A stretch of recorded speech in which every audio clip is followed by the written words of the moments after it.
Some viewers may find the following video disturbing. Viewer discretion is advised. Hey everyone, welcome back to Board Games Unlocked, and today I'm doing a discussion over Windmill Valley. This is Danny Garcia's newest game, to my knowledge, and Danny Garcia has become a designer that I am pretty much going to start taking... No, it's not his newest game. He did release another one quite recently, but one of his newest games that came out in 2024, but he has become a designer that I'm certainly keeping my eye on, because so far he has not missed. For me, anyway. Like, I just played Arborea. That was really unique and really good. Barcelona, of course, from last year was fantastic. And now Windmill Valley is just equally as good. It might be my favorite of the three that I've played. I mean, Barcelona, again, is very good. But this one just does a lot of things that I very much enjoy. In this game, I mean, it's so simple, like, to actually learn and play, which is really good for a Euro game kind of like this, where it seems like there's a lot of moving parts, but, I mean, there are literally moving parts with this sexy wheel that you're rotating around. But in all honesty, it's really not that bad. Like, you have your 6 actions on your wheel, but your entire turn is kind of just dictated by, hey, how many spaces do you want your wheel to move? 1, 2, or 3? And do you have the money to kind of control where that's going? And if you don't have the money, you have tools that can modify it as well. So you pretty much have full control over where your wheel is going to be. But because you have a bigger wheel that moves a smaller wheel, the actions aren't going to quite line up in the same order that you want them to.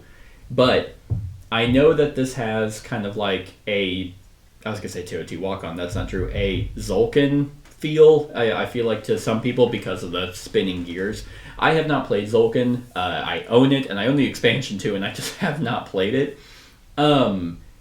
This wheel mechanism is amazing. Now, I don't think this game is perfect. We'll get to one of my kind of main complaints that's mainly kind of it seems a designer flaw for my personal taste. But overall, like, I really, really enjoy this game. The spatial awareness of where your windmills are going, the constant resources that you get. Basically, every action you do just feels good. You're always progressing towards something, and everything you do actually matters. It's not a tight game, so you're not ever struggling really for money. If you don't have money, if you find yourself always at 0, then you can always lower the water to get money. Now, it is kind of a burn action because the game is not long either. As you make a full circle of your wheel, which could go faster or slower depending on how you want to move it. If you want to move it three spaces every single time, then the game's going to be over super quick and you're not going to get much. But what I love about this dynamic is the game length is kind of dictated by the players, which is seen in other games, but I've always loved that, where you might be trying to do certain actions, but then you realize, oh, the game's about to end. I want to slow it down as much as possible. Because you eventually will realize I'm trying to complete certain endgame scoring. I'm trying to complete the Queen's Desire card. I'm trying to maximize my victory points by the end of the game. So I really want to lower the water, so I'm going one space at a time, which then everyone's doing that.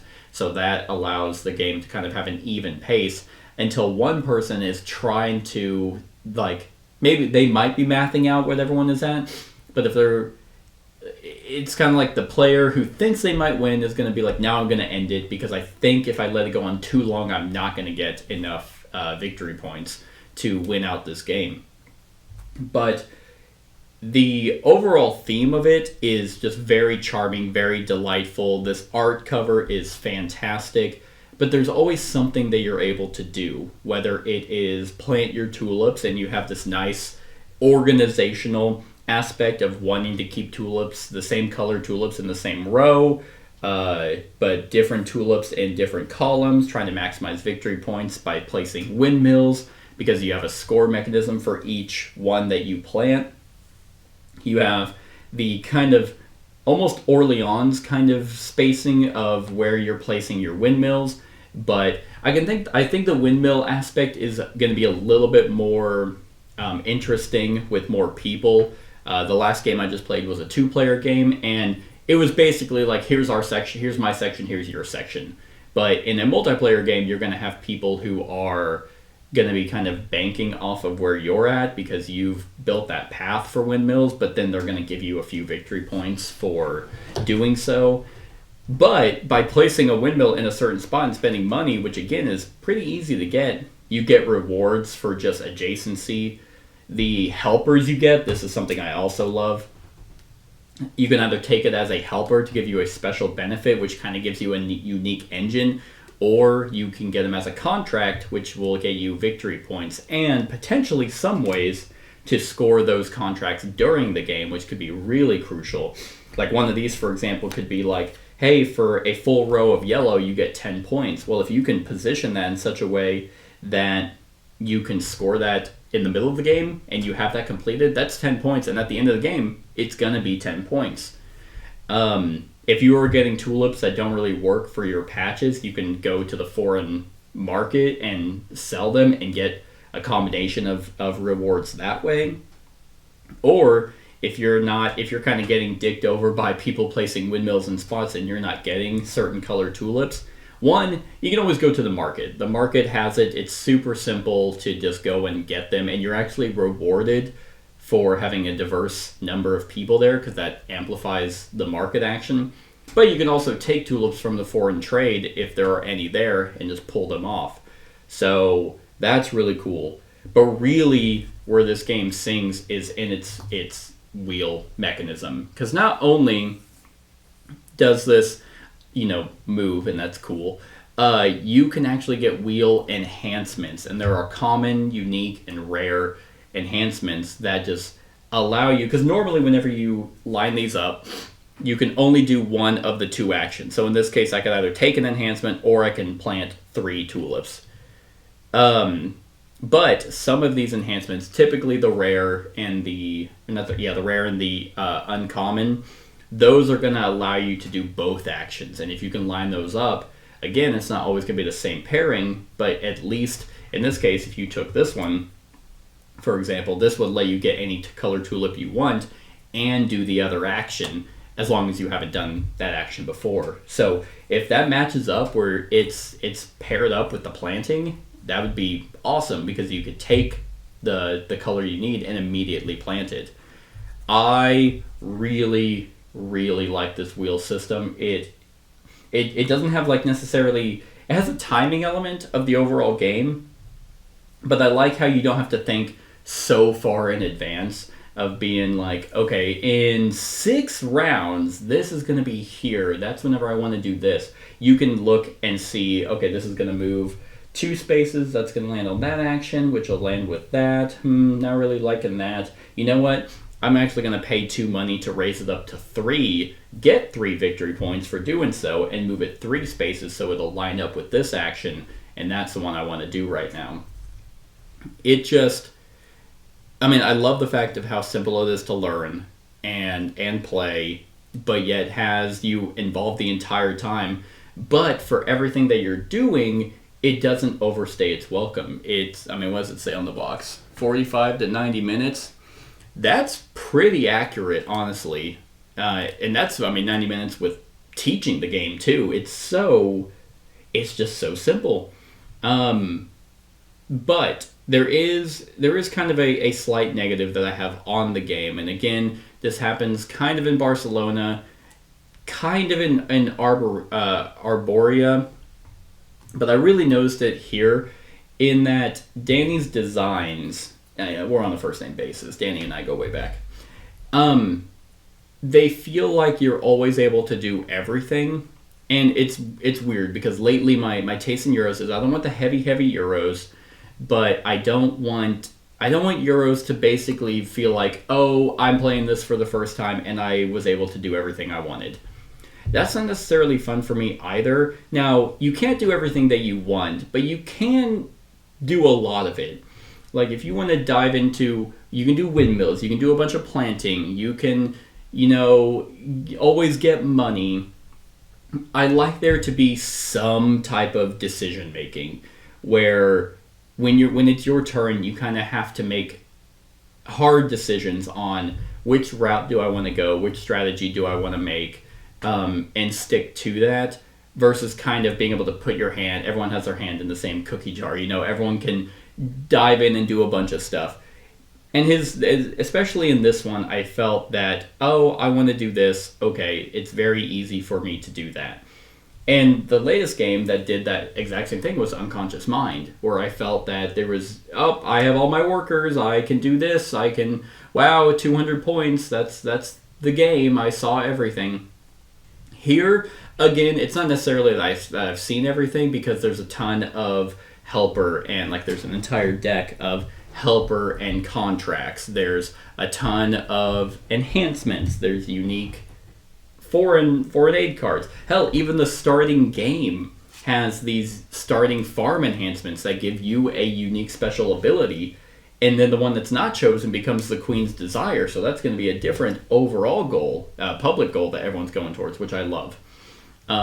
Even kind of the race of wanting to push forward because you get a unique benefit. Not only do you get something for advancing on the calendar, you're the first one to do so you get a unique upgrade. So if you make it to the very end, you can get 5 points or something. But there was this feeling of, I don't ever really have hard decisions to make. And some people, that's not even really a negative for some people. They might just love that I have complete control over my wheel. And it kind of does come down to the wheel, I think, because whenever you're rotating it, because not only do you can spend money to increase it, you raise it from 1 to 2, costs 1 coin, you get 1 point. You raise it from 2 to 3, costs 2 coins, you get 3 points. You raise it from 1 to 3, costs 3 coins, you get 4 points. But that's going to determine whether or not you are moving it 1, 2, or 3 spaces. And if you want, you can get tools that can give you, that can modify that by 1 or 2. But not 1 or 2, by 1. And if you are on the 1 space, but you don't really want to spend the 1 coin to raise it, then you can just spend 2 tools to move your wheel 3. Or 3 tools to move it 4, but you can never move it more than 4 spaces.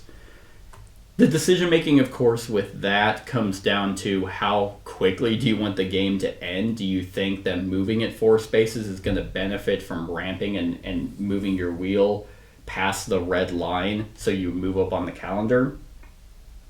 I guess I would have liked some tenser decisions that kind of make the players go, okay, do I want to do this?